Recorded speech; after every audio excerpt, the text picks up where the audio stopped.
Olá, meus queridos, muitos porquês circundam esse tema bastante polêmico, que é a questão aí da vida após a morte. Afinal de contas, nós conhecemos mais sobre o nascimento do que sobre a morte, uma vez que, além de Jesus, nunca voltou da morte para relatar o que realmente de fato acontece após o ser humano romper a barreira entre os dois lados. Bem, meus queridos, cientificamente falando, não há possibilidade de se saber o que se passa após a morte. Mas, como diz anteriormente, apenas um voltou de lá, e esse alguém foi Jesus Cristo. Tá? E só por questão de curiosidade e informação para vocês, a real doutrina da vida após a morte só veio de fato ter sentido através dos ensinamentos de Cristo, no Novo Testamento. Uma vez que no Velho Testamento não havia certeza aí de que para onde a alma do homem ficava, onde ela ia após a morte. Nesse vídeo vou revelar alguns detalhes aí e interpretar também pensamentos, não só visão de antigos em relação a esse tema, como também aí explicando biblicamente a doutrina da imortalidade da alma e a doutrina aí também do tormento eterno, bom? E também a doutrina da vida eterna. Olá, meus filhos da paz do Senhor, sou Saio Silva, sejam bem-vindos ao nosso canal aqui. Então vamos lá. Sobre uma questão fundamental da imortalidade natural, repousa aí também a doutrina da consciência da morte, a doutrina que fala do tormento eterno. Ela se opõe aos ensinos da Escritura aí, às vezes, nos conceitos da razão humana, nossos sentimentos, nossa humanidade. Bom, meus queridos, segundo a crença de muita gente, os remidos no céu estão a par de tudo o que ocorre aqui na Terra. Tá? Especialmente aí da vida de amigos, parentes que já se foram. Mas vou lhe fazer uma pergunta: como poderia ser motivo de felicidade para os mortos a capacidade de saber das dificuldades dos vivos, testemunhar os pecados praticados pelos seus próprios amigos, entes queridos, e vê-los aí suportar toda essa tristeza, desapontamento aí e angústia da vida, tá? E também em relação às bem-aventuranças da terra. Quão desagradável e revoltante aí seria para algumas pessoas, já pensou, a crença de que a alma do impenitente, é entregue à chama do inferno. Em que profunda angústia deve ficar aí os que veem seus amigos passar a sepultura sem estarem preparados para entrarem na eternidade aí, com esse pensamento inquietante, O que diz as Escrituras em relação a essas coisas, meus queridos? A Bíblia é clara que o homem, após a morte, não está consciente.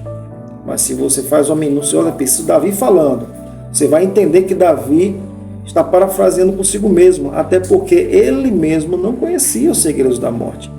Então, sabendo do fim do homem, sai o espírito, fôlego de vida, e se torna o pó da terra, dando a entender aí que após a morte o homem perderia completamente a sua consciência. Só que ele continua. Nesse mesmo dia, perecem os seus pensamentos no esquecimento. Salmo 146, aí do versículo 4. Seu filho Salomão também dá o mesmo testemunho, dizendo: os vivos sabem que é onde morrer, mas os mortos não sabem coisa alguma. Na sepultura para onde eles vão, para onde tu vais, Não há obra, nem indústria, nem ciência, nem sabedoria alguma. Lá em Eclesiastes 9, 5, do 6 ao 10 também diz. Mas vamos nos aprofundar um pouco mais, meus queridos, aqui nessa questão. Quando Deus, em resposta à oração de Ezequias, foi prolongado ali 15 anos, o rei ali agradece e rende a Deus ali um tributo de louvor pela sua grande misericórdia. Tá? Nesse cântico ele explica a razão, porque estava regozijado. Então ele diz: não pode louvar-te a sepultura, nem a morte glorificar-te, nem ali esperarão em ti, em tua verdade, os que descem a cova. Os vivos, só os vivos, esses sim te louvam, como eu hoje faço. Porém, meus queridos, assim como Davi, o rei Ezequias também estava vivo, e a única certeza que ele tinha era que após a morte nada mais poderia ser feito. Mas enfim, meus queridos, a verdade é que a teologia bíblica, ela apresenta ali os justos, os mortos, como estando nos céus, simbólico lugar conhecido como seio de Abraão, esperando ali o dia do soar da última trombeta, descrito ali em uma das cartas do apóstolo Paulo. tá, meus queridos? Esperando ali serem revividos, admitidos ali também as venturanças do Senhor, louvando a Deus em corpos imortais transformados. Ezequias, porém, não pôde ver essa perspectiva gloriosa da morte, mas para muitos o testemunho do salmista, né, concorda com suas palavras, de que na morte não há lembrança do Senhor. No sepulcro, quem louvará o Senhor? É claro que isso pode ter um teor de verdade, se por acaso o morto ali não temia a Deus, tá? Mas mesmo assim o que o salmista diz pode ser considerado como hipótese, porém a sua análise foi feita antes também, ainda em vida, né? Ainda em vida. Tá, meus queridos? E não tinha ali provado da morte. Então, para revelar tais segredos tão profundos. Lá em Salmo 6, versículo 5. O salmista também vai dizer, os mortos não louvam o Senhor, né? Os que descem ao silêncio. Salmo 115, versículo 17. Agora vamos ver lá o que diz lá no Novo Testamento. Tá? Pedro, no dia de Pentecostes, declarou que o patriarca Davi morreu e foi sepultado entre nós. E está até hoje a sepultura aí. Está hoje dentro da sua sepultura, né? Lá em Atos 2, escrito lá em Atos 2, 29 e 34, diz o seguinte, porque Davi não subiu aos céus. Isso é óbvio, pois ninguém de fato ainda está no céu, porém guardados para este momento, assim como os que morreram sem arrependimento estão guardados ali para o pavor eterno. De alguma forma eles sabem o seu destino após a ressurreição. Muitos já sofrem com a expectativa do pavor eterno no inferno, como diz lá a parábola de Jesus, o rico Lázaro, né, no lago de fogo. E outros se regozijam com a expectativa da vida eterna ao lado do Senhor, no conhecido ali, está escrito na Bíblia, no seio de Abraão.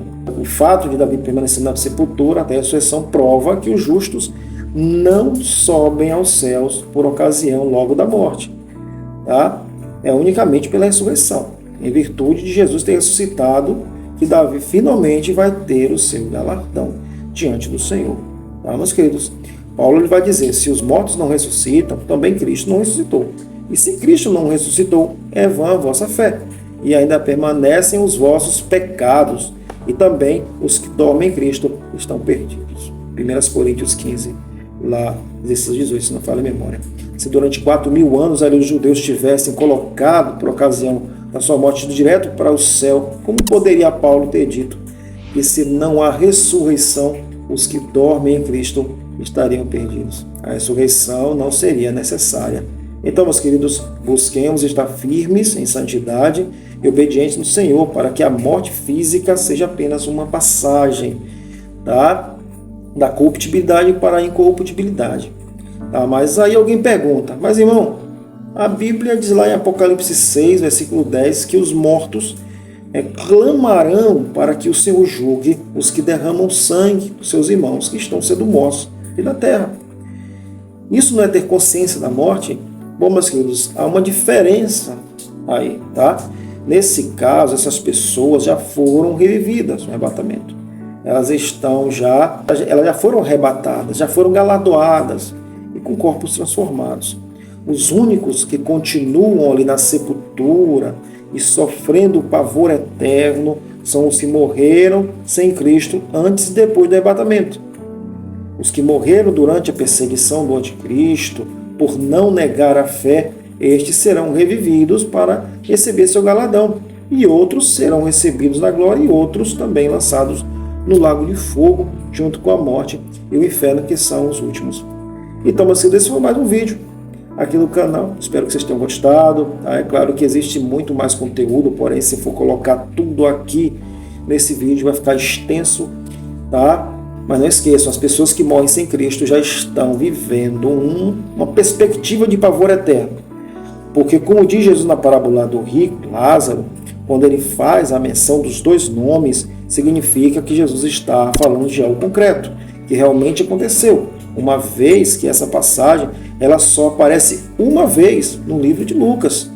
Em nenhuma outra epístola, em outro livro ali dos evangelhos aparece. Isso prova de que aquela parábola não é apenas uma parábola alegórica, mas sim algo real, que realmente estava acontecendo. Muitos contestam dizendo que não foi literal, mas Jesus não trataria de algo tão literal se não tivesse citado nomes, citado situação ali em que cada um estava vivendo. De qualquer forma, meus queridos, vamos viver a vida que o Senhor tem para nós e buscar nos arrepender para que quando chegar o nosso dia, estejamos com Ele na glória. Tá, meus queridos? Fica todo mundo na paz, tá bom? Vou deixar aqui para vocês aqui o link aqui do meu Instagram, para vocês me seguirem no Instagram, Revelação da Bíblia Oficial, e também vou deixar o link aqui do Instagram do Ministério de Louvor Manancial. Tá bom, meus queridos? Nos siga lá, nos dá essa força. Vou deixar aqui no rodapé aqui os links. E também lá na descrição. Vocês vão lá, clica e nos segue lá no Instagram, tá? Revelações da Bíblia Oficial e Ministério de Louvor Manancial. Tá bom?